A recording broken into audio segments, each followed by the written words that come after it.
I'm Kyle Person, the producer and as well as the videographer and editor for BlackFace. I Know Who You Are, the documentary. Hey, my name's Rahsul Shaw. I'm the producer, reporter, videographer, and editor of the movie documentary BlackFace. Issues?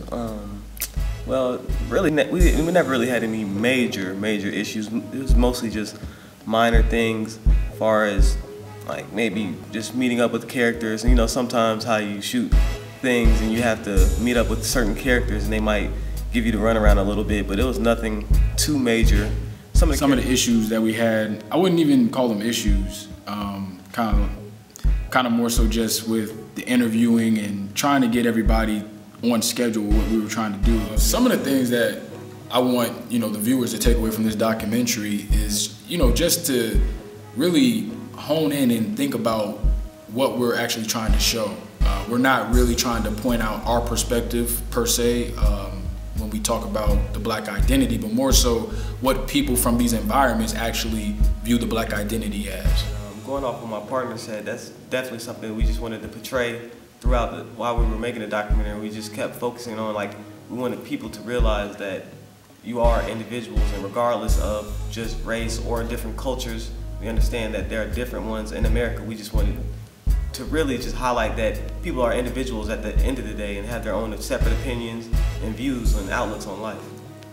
Yeah, and also I just think that it's big that, once again, like how my partner said, that, that we show this from an honest and true perspective, and that's the reason why we definitely went out of our way to make sure we had characters from a lot of different backgrounds. So I hope you guys enjoy the film, documentary, BlackFace, I Know Who You Are.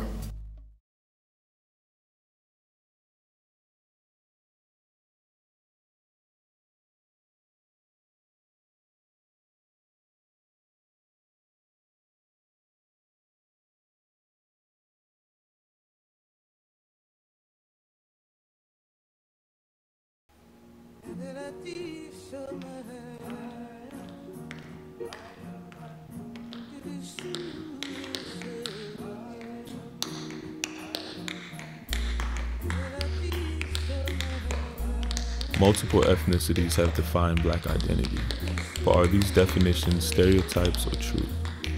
A picture of blackness has been painted based on assumptions, but by whom? Stereotypes are born of cultural and cognitive influences. Somehow, they persist even in light of evidence that disproves them. African Americans are assumed to be ill-educated and aggressive. Of the 31% that responded, a national survey of white Americans shows a belief that 50% of African Americans are aggressive.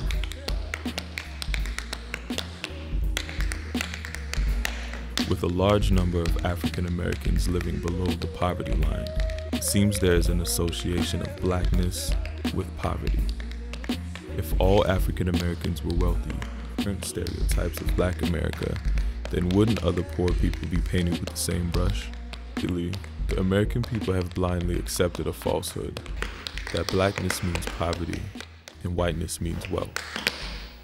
I know who you are. Grew up in the city. I had my mom and dad until the age of 11. They got a divorce. After that, that's when my life changed without having a father figure in my life.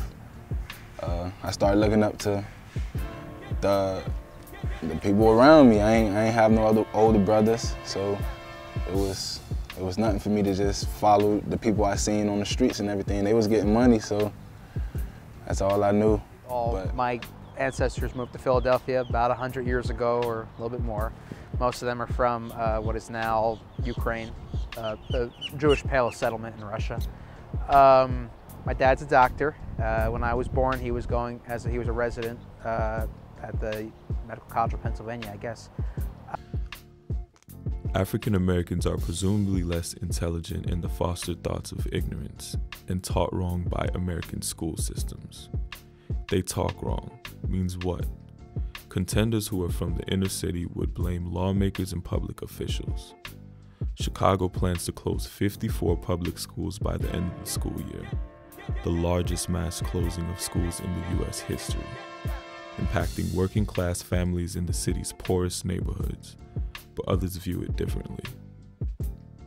I heard a story on the radio a couple weeks ago, and it was profiling a specific very high crime rate Chicago high school, where they had an amount of murders that people would find ridiculous, like, in the last year or whatever, 30 kids were killed, whatever, Wealth got a lot to do with it, because like I said, without wealth, bro, you can't survive out here. And from the city, like I said, when I was going to school in the city and going to school in that white school, books were different, teachers were different. They taught you, they showed you things. Like, in the city, I promise, I never did a lick of work, bro. And I still passed. And to this day, that haunts me, because I passed high school, okay, but I didn't learn anything. And they talked to those, and in this radio story, they talked to some of those kids. And those kids said that every single person has to be part of some kind of gang. Not a gang like selling drugs, but some kind of street gang, so that they get protection walking back and forth from school. I mean, that's horrible, obviously. No, kids should not have to deal with that walking back and forth from school. I can't help but think that affects their education. Got down here, I went to Village Elementary. I'm supposed to go to Royal Palm, right across the street over there. My dad, he wrote a thing, because he's a teacher, and he found out, okay, you have to write a little thing to the school board to get you to stay in the good side of school, because it's trying to bus everybody from Sunrise Side to Royal Palm. But now Royal Palm has money, and that's another thing that makes no sense. Where the Village now is basically, I think, is kind of more now of a black school, and either low funding, all that kind of stuff, but at the same time, that's another thing with government, and another thing with the school boards, where the school boards are shit.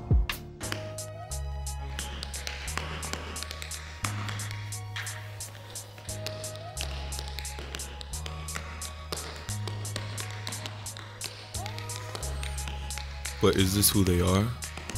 Are black people accepting the stereotypes? 19th century America saw Caucasians blackening their faces for entertainment. These minstrel performances paired offensive dialect and outlandish stereotypes to depict African Americans.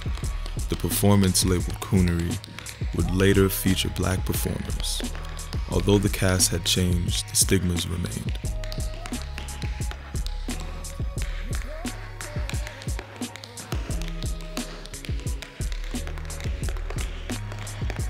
Violence, well, personally, a lot of violence and things go on in the community because people feel like they got a point to prove. Everybody wants to be the man, like, a lot of killing goes on in my city with niggas that feel like they got a point to prove to their friends. So I got a point to prove to you. If I want you to believe that I'm on that, I'm finna go kill him, and I'm gonna just go lay down like that shit don't bother me. Probably having to do with a poverty trap or something like that. It's a phrase that gets tossed around, and I don't know exactly what it means. I guess people born in I would imagine, I don't know really, but I would guess that people in poor circumstances and also without like social control coming from like integrated families or a sense of community or religion or something like that, they feel like, it's, I don't know, I guess it's more likely that those people would commit crime or turn to crime or something like that. Over masculinity as a culture, I don't believe that. I believe that's just I believe that's more of a male testosterone being. All men are that way, not necessarily black men or white men or... Like I said before, like somebody got a drug dealer will kill somebody and just be around neighborhood as a god. How is this man a god? And how has this man helped anybody? This man has killed many and still killing people slowly.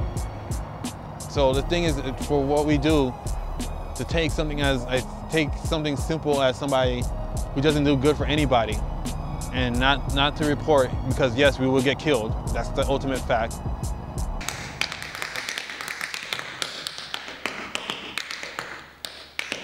Dominant perceptions have equated gangster culture with African American culture. While people living in poor and violent communities may experience violence more regularly than others, some outsiders argue that poor communities are at fault, and that they glorify drug dealers and violent offenders.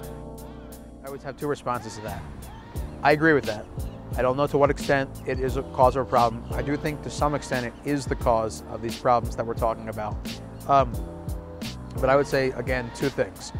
The first is that, as I said, as I understand it, I've never lived in a really tough neighborhood, but as I understand it, if you live in one of those neighborhoods, you have to act more tough than you really are.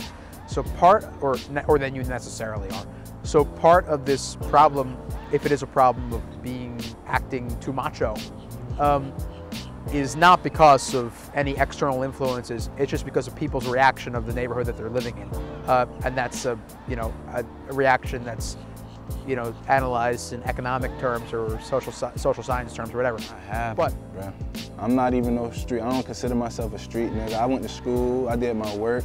It's just my environment, what I grew around. Like in high school, I wasn't a gang banger. I wasn't no nigga to go kill somebody. But when I walked outside on my porch, bro, that's who I seen, killers and drug dealers, and if I needed money or anything, they got my back, so. I'm not a sociologist, I don't really know. But, so yes, I would imagine that it's due, you asked me why, I don't know. But a combination of cultural, like poor culture, cultural breakdown, and poverty, maybe, I don't know. The only thing I know is what I've seen all my life. Niggas robbing banks and everything. When I was 9th grade, that's how my niggas got money, robbing banks. So I was good if I needed anything, car, anything.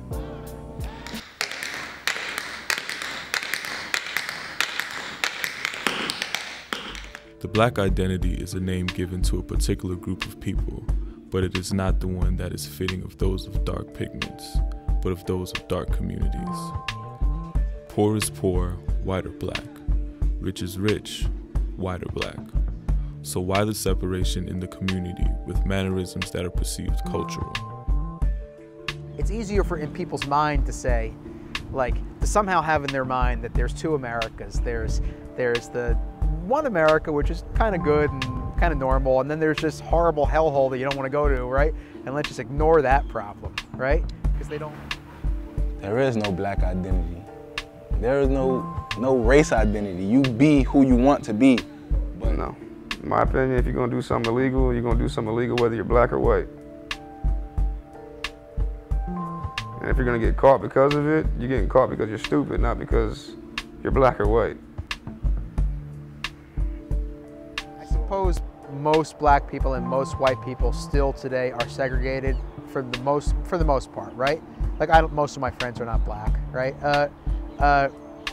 But at the same time, is it helping us? Is where that would be our first example more than somebody doing good. They'll see the bad first, like, oh, this guy did, like, no, he doesn't represent me. I'm my own person. How did this person doing this, which that's him? I had friends that couldn't wipe their ass if they wanted to with some toilet paper, bro. And I done been to their house where they had to use wash rags to wipe their ass and shit. So when you come from shit like that, you want to be on top. You want to come from the bottom and you want to get to the top. So anything that gets in your way or anybody that tries to stop that, you go handle up. And if you got everybody in one little city trying to be the man, trying to be on top, then you're gonna have a lot of problems and conflict. At the same time, we have that mentality of crab in a barrel where some people act like you're gonna be somewhere, and at the same time, you can't do what you're supposed to do. And like, okay, if I'm here and I did something good for myself, there's always somebody who's gonna be super negative. Like, why are you being negative? You should be enjoying that. Okay, he did something good for himself, I can do it too. Because partly due to, I don't know if it's racism, but due to, yeah, maybe you call it racism. I don't know what you call it, right? But this thinking that they're different from us, you know. So there's maybe lack of help from the wider society. I don't know. Again, I do not think that the people in those neighborhoods are any more or any less moral than other people. I think there are people in those neighborhoods who have a tough job. I mean, anyone who, for instance, anyone who has to raise a kid in that kind of environment has a hard job, right? It's a tough job. So I do not think that they're, you know, they're not saints. They're just normal people in a bad circumstance. I think it's really mind controlling. If you ask me, it's basically mind controlling or making you. We're all little puppets. Feel me? But you got, like I said, you got the choice to follow the crowd and go at what you see, or do your own thing. It's on you. At the end of the day, it's on you. That's why there's no black identity or no white identity. It's nothing. It's who you are and who you want to be. We pull triggers over minuscule figures, shoes, but just to prove that you're a killer. You're smart. Instead of painting your face, you said, I'll hire niggas, put them in positions of power and tell them to act like drug dealers. Tell women that the only way that they can be respected or seen is if they become strippers. And to think, I only came across this when I was looking for the bigger picture. There you were, in plain sight. How does that saying go? If it was a snake, it would have bit you. Yeah. Well, I've seen your venom coursing through our veins. You have them in the palm of your hand, so when I try to explain, I look insane. I tell them that we did not leave you in the rear view mirror, that you're actually driving the car. But until they see, I'll let you know that BlackFace, I know who you are.